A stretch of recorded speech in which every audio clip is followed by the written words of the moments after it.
Halo teman-teman ruang belajar, kembali lagi di segmen kali ini kita akan membahas tentang PM ya, PM SNBT. Yang pertama di ruang belajar, jika di pertemuan-pertemuan sebelumnya sudah dilakukan di Zoom meeting ya, di Google Meet, kali ini saya akan membuat video pembahasannya tentang penalaran matematika 1 ya. Oke. Langsung saja kita mulai di sini. Nomor 1, gambar di bawah ini merupakan taman kota.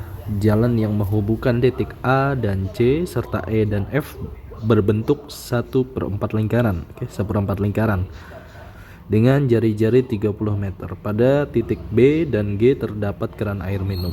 Jarak antara titik D dan E adalah 90 meter. Oke. Jika Ardi dari titik E ke F, maka jarak terpendek yang ditempuh Ardi adalah. Oke. Pertama kita lihat dulu di sini ya. Oke. Ini A, B, C, E, G, F itu merupakan sebuah 1/4 lingkaran. Oke. Yang berarti dari A ke B ataupun dari B ke C ataupun dari E ke G maupun G ke F itu merupakan sebuah jari-jari lingkaran. Oke, maka kita tahu di sini akan berbentuk 30 meter. Ini 30 meter, 30 meter dan 30 meter. Oke. Kemudian di B dan G ini nih yang ada kotak sebelah sini, ini merupakan sebuah keran air. Oke. Yang jarak antara D dan E, oh ya, baik, sini ini adalah 90 meter. Oke, kalau kita lihat ini membentuk sebuah persamaan yang sama ya, berarti ini akan menjadi 90 meter juga, di sini juga 90 meter dan di sini juga 90 meter.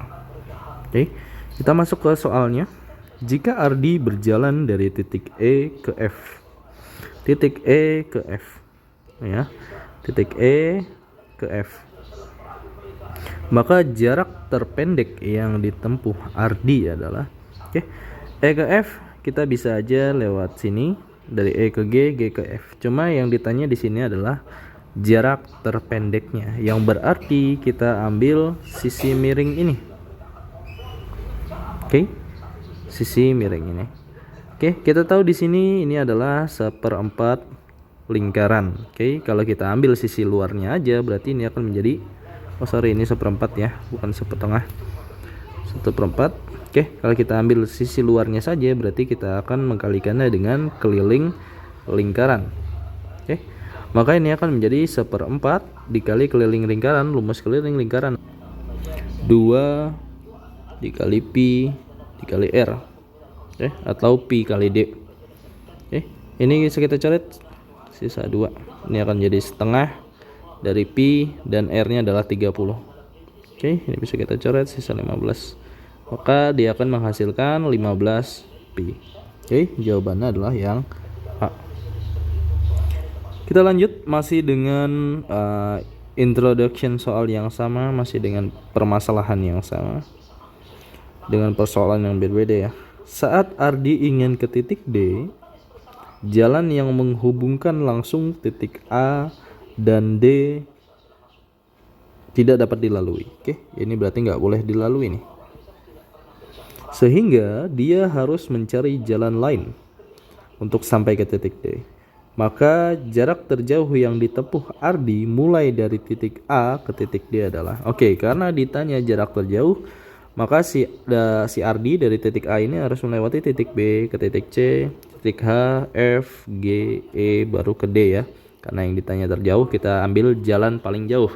Jadi kita nggak bisa langsung dari A ke C. Kenapa? Karena dari A ke C itu merupakan shortcutnya atau jalan terpendeknya ya.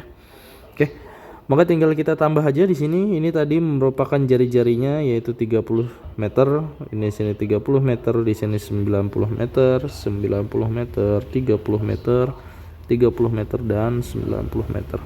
Oke. Kita tambah aja di sini, 90-nya ada 3, berarti 90 kali 3 ditambah 30-nya ada 4, berarti ini akan jadi 30 kali 4. Oke.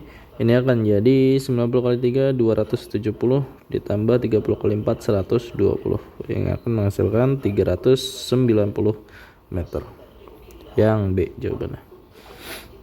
Oke, kita lanjut ke soal selanjutnya. Di sini masih dengan introduction soal yang sama ya. Masih di taman kota lagi. Oke.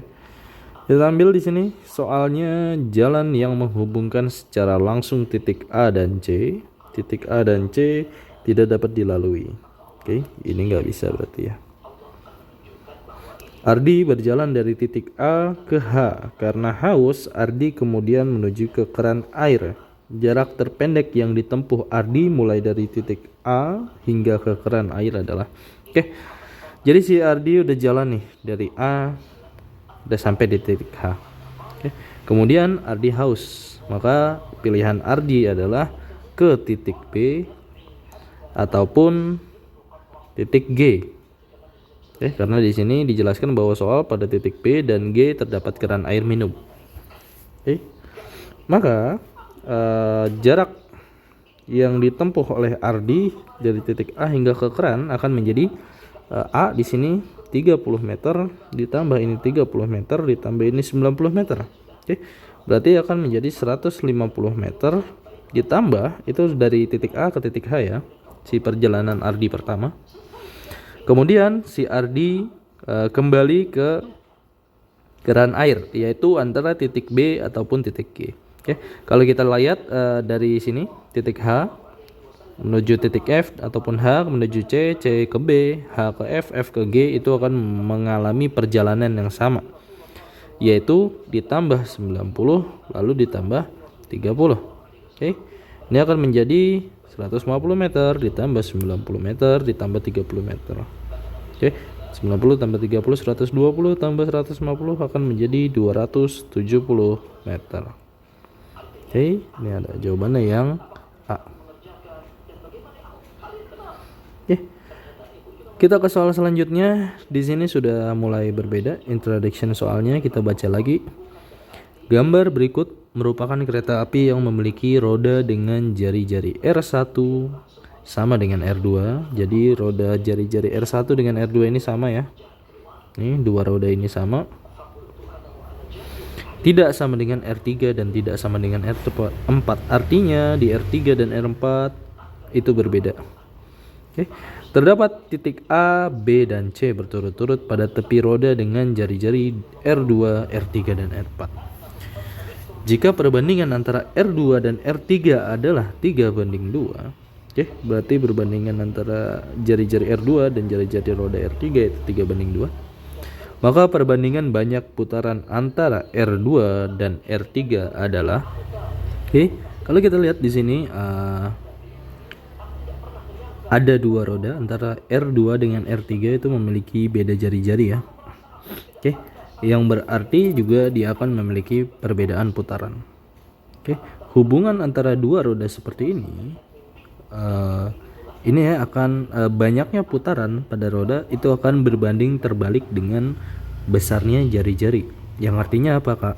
Yang artinya semakin besar jari-jari sebuah benda itu semakin sedikit putaran yang dihasilkan. Kenapa? Karena untuk melakukan satu putaran itu dibutuhkan jarak yang lebih jauh daripada roda yang kecil. Oke.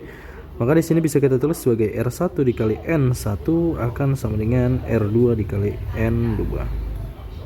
Oh sorry, ini 2 dan 3 ya. Berarti ini akan jadi R2 dikali N2 sama dengan R3 dikali N3. Oke. Perbandingan antara R2 dan R3 adalah 3:2. Maka ini akan menjadi R2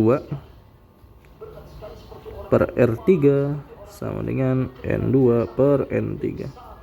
Oke, R2 nya adalah 3, R3 nya adalah 2, kan sama dengan N2 per N3. Oke, kita kali silang di sini, ini akan menjadi 3N3 sama dengan 2N2. Oke, maka perbandingan banyak putaran R2 dan R3 kita balik ya, 2:3 berarti. Karena 2 dulu yang disebut di sini. baru 3. Oke, kita lanjut masih dengan abstraksi yang sama ya. Kita langsung ke soal saja. Jika perbandingan antara R2 dan R3 adalah 9:7, maka titik A dan B akan bersama kembali saat. Oke, R2 dan R3 perbandingannya 9:7. Maka di sini sama seperti tadi ya. Perbandingan putarannya kita akan masuk di sini. R2 langsung saja, R2 dikali N2 berarti sama dengan R3 dikali N3. Oh sorry, kebalik ya. Dia kan perbandingannya berbanding terbalik antara R dan N. Langsung saja kita masuk berarti R2 per N2 sama dengan R3 per N3. Oke, masuk di sini R2 nya 9 per N2 sama dengan 7 per N3. Oke, maka 9 N3 akan sama dengan 7 N2. Yang berarti kelipatannya mereka akan bertemu kembali saat 9 kali perputaran pada N3 ataupun 7 perputaran pada N2. Oke, kita lihat di sini jawabannya R2 berputar sebanyak 9 kali, salah karena R2 berputar sebanyak 7 kali harusnya ya. R3 berputar sebanyak 28 kali. Salah juga. Kenapa? Karena 28 bukan kelipatan dari si 9 ya. Misal kalau 27 ya bisa. Oke. Yang C, R2 berputar sebanyak 21 kali atau kelipatannya ini sebenarnya bisa, cuma kita ambil yang paling sedikit karena bukan kelipatan 21 sebenarnya ya. Yang harus diambil itu kelipatan terendah, yaitu kelipatan dari si 7 itu sendiri, yaitu jawabannya yang E berarti. Oke, kita lanjut. Di sini masih dengan opening sama ya. Kita lanjut di sini. Jika perbandingan antara R2, R3, R4 9:7:3, maka titik A, B, dan C akan kembali saat. Oke. 9:7:3 kita coba cari KPK-nya ya. Ini karena 3 sama 9 untuk kelipatan yang sama, berarti tinggal kita kali aja 9 kali 7.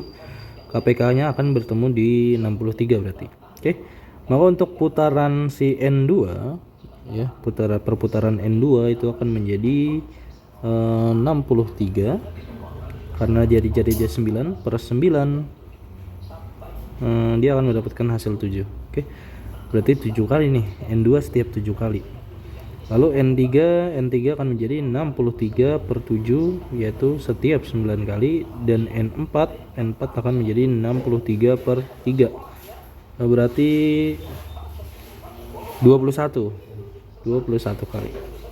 Oke. Maka mereka akan kembali bersama saat N2 berputar sebanyak 7 kali atau kelipatannya, N3 9 kali atau kelipatannya, dan N4 atau R4 sebanyak 21 kali atau kelipatannya. Oke. Ya, ini nggak ada jawabannya, sorry. Ini salah ya. Saya masukinnya harusnya 21 bukan 12. Balik. Oke. Jawabannya ini.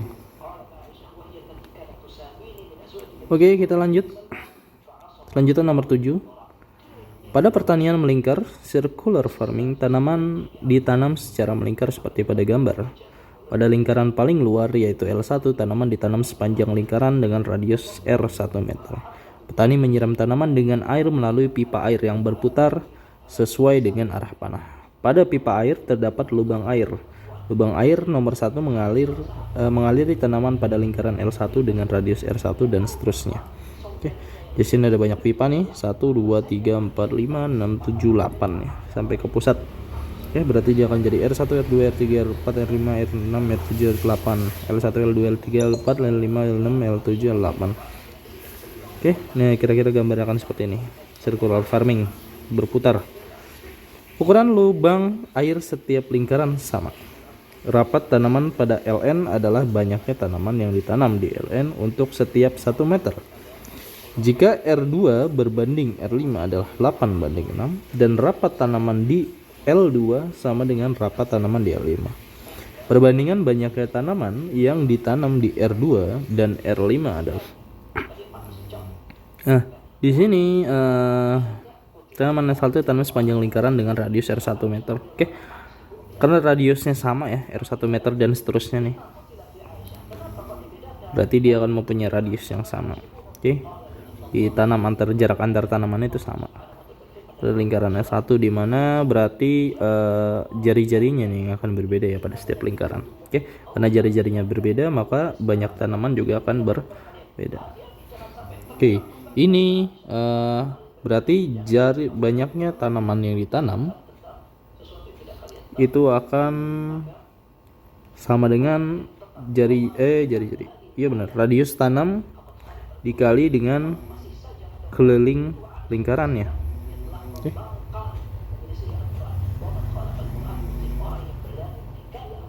Iya betul. Oke. Maka ini akan menjadi TN per karena di sini ada 2 persamaan ya, langsung aja kita masukkan di sini.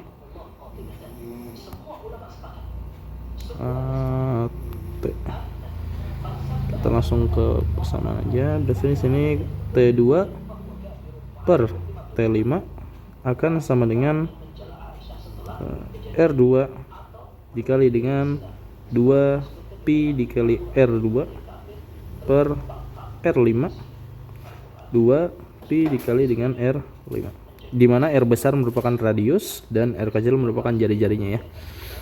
Karena di sini radius R1 dan seterusnya itu sama, maka kita bisa coret sini. T itu banyaknya tanaman ya. Berarti T2 per T5 akan menjadi 2pi nya juga sama ya. R2 per R5 kita masukkan, maka T2 per T5 akan menjadi R2 nya itu 8, R5 nya itu 6 ya betul. Oke. Kalau kita sederhanakan ini akan menjadi 4 per 3 atau 4 banding 3 berarti jawabannya ya. Oke, yang C. Oke, kita lanjut. Masih sama soalnya ya, penjelasannya. Oke, ukuran lubang air sama yang keluar dari tiap lubang memiliki debit yang sama. Jika R1, R2, R3 9 banding 8 banding 6, perbandingan banyak air yang diterima di setiap meter tanah pada L1, L2 dan L3. Oke, di sini dia mempunyai setiap lubang itu memiliki debit yang sama ya, debit yang sama. Oke.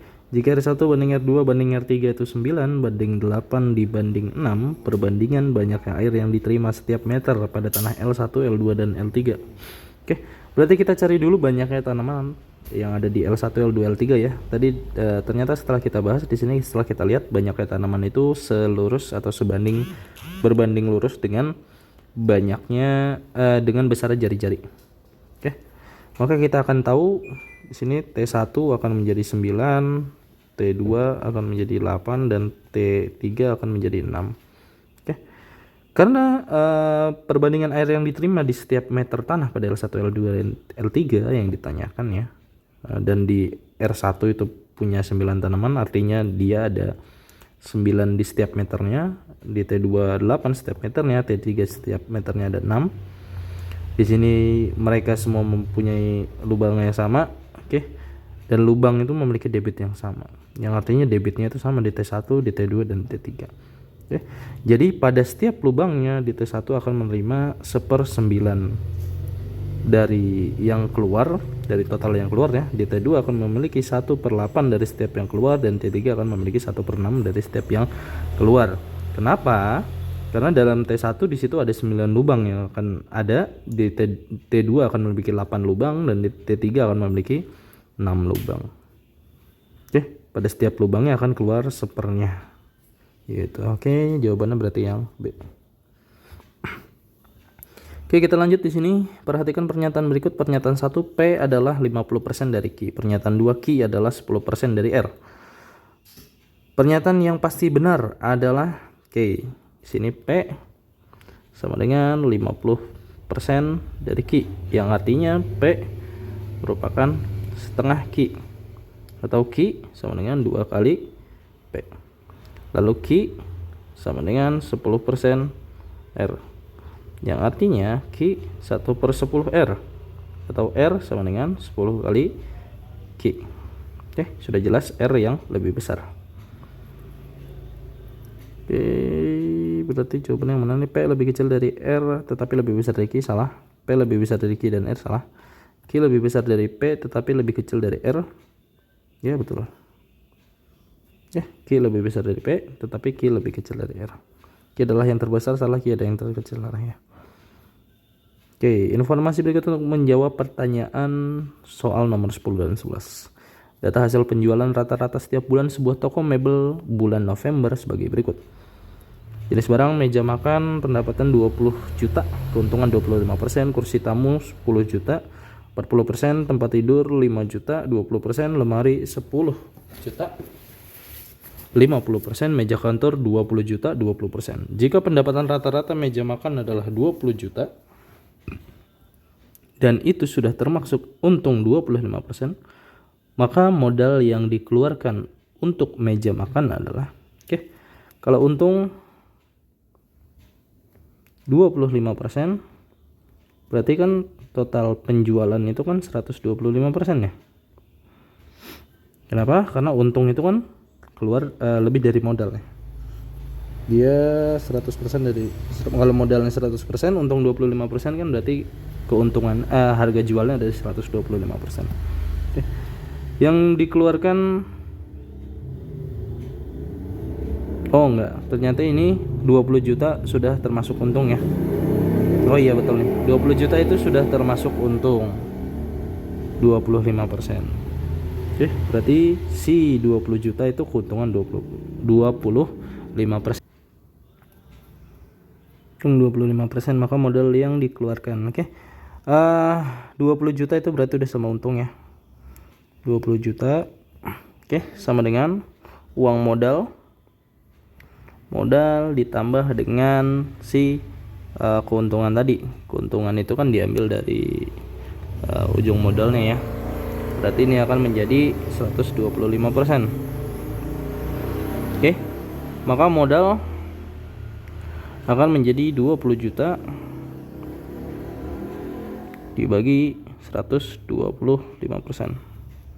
Kalau gini sih 125%. Atau si modal akan menjadi 20 juta dikali 100/125. Ini hasilnya akan menjadi berapa nih? 16 juta. 16 juta rupiah. Berarti modalnya 16 juta rupiah dan keuntungan yang didapatkan adalah 4 juta rupiah. Maka total pendapatannya adalah 20 juta rupiah. Di bulan Desember, Alto melakukan promosi dan mendapatkan hasil yang baik, yakni penjualan kursi tamu meningkat 2 kali lipat dan penjualan lemari pakaian meningkat 1,5 kali lipat dari penjualan sebelumnya. Berapakah pendapatan total kelima barang di bulan Desember? Yang meningkat itu berarti hanya kursi tamu. Kursi tamu meningkat 2 kali lipat dan lemari pakaian meningkat 1,5 kali lipat. Sisanya tetap berarti ya. Maka di sini meja makan pendapatannya iya betul, ini akan menjadi 4 juta rupiah keuntungan ya, karena yang ditanya berapakah? Oh, pendapatan total berarti semuanya ya. Tinggal kita tambah aja, berarti ini pertama 20, karena kursi tamu 2 kali lipat, ini akan jadi kali 2 yaitu 20, udah 40. Tempat kursi tamu naik, terus apa lagi nih, lemari pakaian ini tetap berarti 5, 45, lemari pakaian 1,5 kali dikali 1,5 dikali 3/2 berarti ya, ini akan menjadi 15. Ini 60 tambah meja kantor 20 yaitu 80 juta. Berapakah pendapatan total kelima barang? Kurang dari 50 juta, salah. Antara 50 juta sampai 70 juta, salah. Lebih dari 70 juta, ini yang betul kayaknya ya. 82 juta, sudah lebih dari 80 juta ya. Kalau kita ulang di sini 20, ini 20, 40 tambah 5, 45 tambah 15, 60 tambah 20 ya.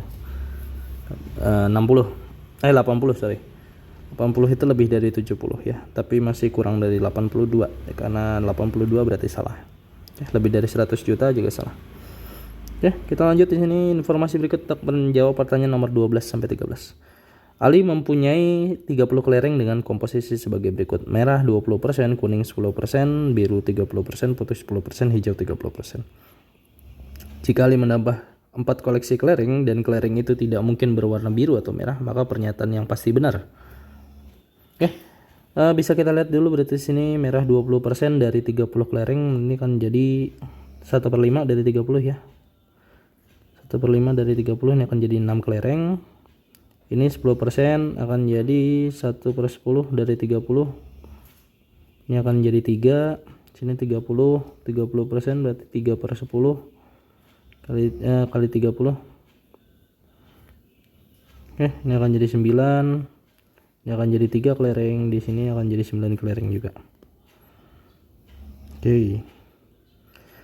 Di sini nambah 4 koleksi kelereng tidak mungkin berwarna biru ataupun merah. Berarti merah nggak mungkin, biru juga nggak mungkin.